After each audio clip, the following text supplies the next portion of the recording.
Et pour notre mois des mers sur Mélodie d'Azur, nous accueillons aujourd'hui le premier citoyen de Vence, Régis Le Bigre. Bonjour monsieur le maire, comment allez-vous en ce début de mois de janvier?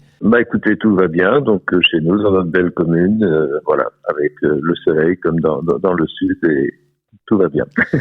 Alors, si on pouvait faire un bilan de cette année 2024, vous nous diriez quoi sur Mélodie d'Azur? Positif, négatif? Comment vous qualifieriez cette année écoulée pour votre commune, monsieur le maire? Alors que ce soit pour notre commune ou au niveau national et malheureusement au niveau du monde, on est dans un monde complexe aujourd'hui avec toutes ces catastrophes climatiques, ces catastrophes de guerre, de crise financière. Enfin voilà, malheureusement c'est vrai que c'est pas au beau fixe aujourd'hui au niveau mondial. Donc les communes restent le lieu un peu de tous les refuges, donc les lieux où on peut tout faire à la taille humaine. C'est le cas de Vence, qui est une commune de 20 000 habitants, donc vraiment la commune à taille humaine, on peut quand même faire beaucoup de choses, où il y a une grosse solidarité. On a plus de 250 associations sur la commune. Voilà, donc on essaye de dire notre épingle du jeu et puis de satisfaire un maximum notre population en créant beaucoup d'animations, souvent avec nos associations, donc c'est toujours le solidaire qui est très important dans ces périodes-là. Notre petit commerce qu'on essaye aussi de préserver parce qu'il souffre avec les ventes en ligne, notamment avec la concurrence. Voilà, donc c'est à l'échelon d'une commune qu'on essaie d'arranger un petit peu les choses et qu'on a une vision globale de la société. Et justement, on va se tourner vers cette année 2025 qui débute. Quels sont les projets, les aménagements, les infrastructures vraiment qui tournent autour de la ville de Vence? En quelques mots, quelles sont vos priorités pour l'année à venir, monsieur le maire? Alors pour l'année 2025, donc de concrétisation de beaux projets, notamment la création de halles municipales avec rénovation d'un ancien hôtel de ville qui a été complètement abandonné depuis quelques années.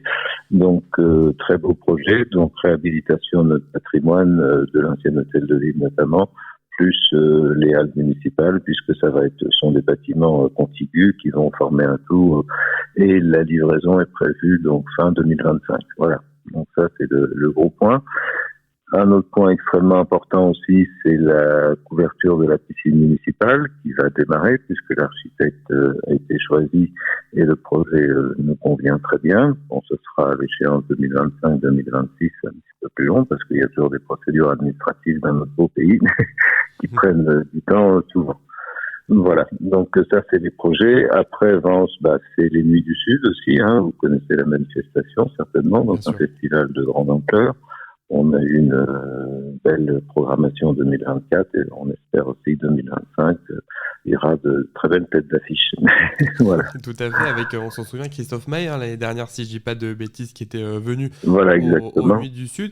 Et d'ailleurs, que vous avez recréé, puisqu'il y a eu un format réduit en 2023.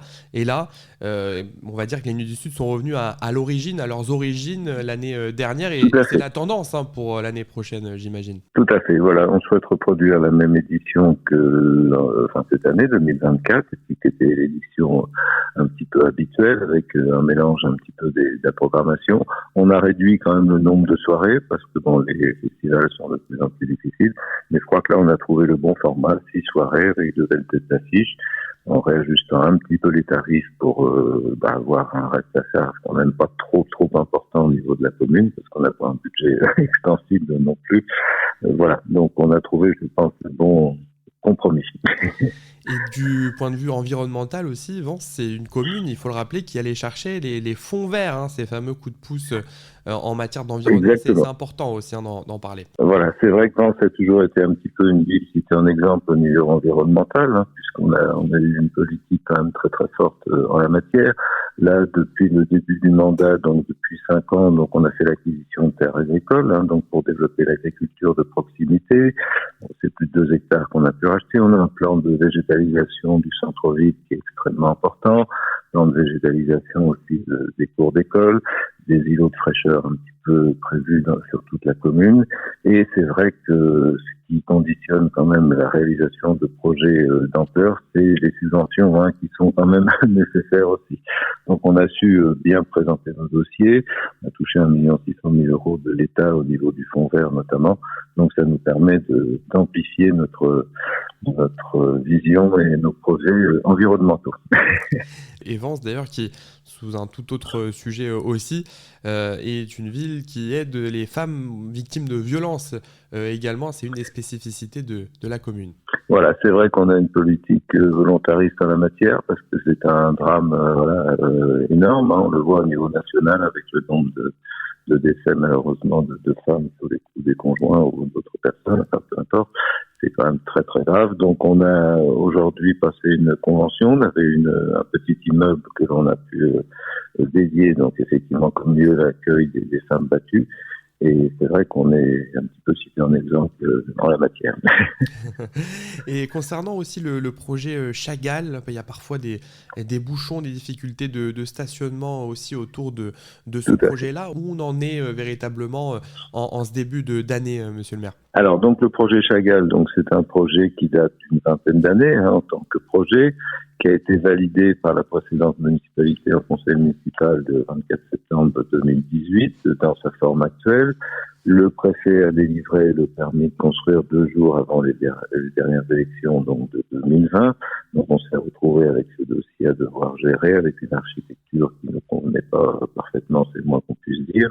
Donc le premier îlot, c'est 2 îlots de 100 appartements à peu près, chaque îlot. Le premier est construit et terminé, donc avec la livraison d'un parking en souterrain, qui a été mis à la charge par la précédente municipalité de notre SEM, donc qui est de l'argent public, parce que c'est l'argent de la commune, ce qui n'aurait dû jamais exister pour moi, mais bon, après, les décisions prises, on ne peut pas revenir dessus.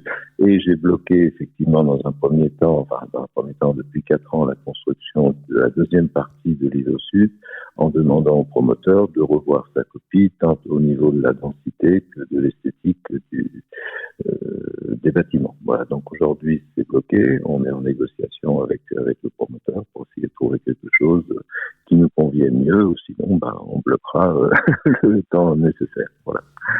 Ça, donc aujourd'hui, première partie terminée, deuxième partie en stand-by. Et ça, c'est une bonne information pour les Vensois qui nous écoutent. Quel accueil Vence réserve aux seniors? C'est important. On sait que sur Mélodie d'Azur, il y a beaucoup qui nous Bien écoutent. Sûr. Alors là, on est vraiment très très fort en la matière. On met tout l'accent sur nos seniors parce que c'est vrai qu'on a une population vieillissante, comme partout en France, mais peut-être encore un petit peu plus chez nous. Donc on a la chance d'avoir un CCS qui fait un travail formidable avec des animatrices qui reçoivent quasiment tous les jours dans une villa dédiée donc les seniors pour participer à différents jeux de société, de sorties. Donc il y a eu 5 ou 6 sorties, notamment en 2024, en Italie, dans la région. Enfin, voilà. Donc il y a une très très grosse activité de notre villa des seniors et de notre CCS. On a fait le goûter des seniors d'ailleurs au mois de décembre dernier 2024. On a eu plus de 350 participants où tout le monde était enchanté de vraiment nos activités. Mais là, ça passe par la qualité de nos intervenantes, notamment, qui font un travail formidable et reconnu de tous. Donc, on a une très grosse, effectivement, volonté de soigner nos seniors à Vence, et on a de plus en plus de centenaires, donc ça n'est certainement pas pour rien. Voilà. Et oui, s'ils sont bien à Vence. Dernière petite question, c'est même pas une question, monsieur le maire. On est en tout début d'année 2025. Est-ce que vous voulez souhaiter les vœux à nos auditeurs pour conclure cette interview? Alors, aux auditeurs de Mélodie d'Azur, donc je souhaite une excellente année 2025, pleine de solidarité, de bienveillance les uns envers les autres, et puis garder l'optimisme parce que c'est ce qui nous reste, un petit peu d'humour. Et voilà, protégez-vous bien de ce monde un petit peu difficile, mais c'est grâce à la solidarité que tout ça on lutte contre l'isolement. Donc voilà, sortez, soyez bienveillants les uns avec les autres, et surtout une très bonne année. Voilà. Merci beaucoup. Régis Lebigre était avec nous sur Mélodie d'Azur, le maire de Vence. Merci beaucoup, monsieur le maire. À bientôt. Je vous en prie. Allez, bonne journée. Merci. Au revoir.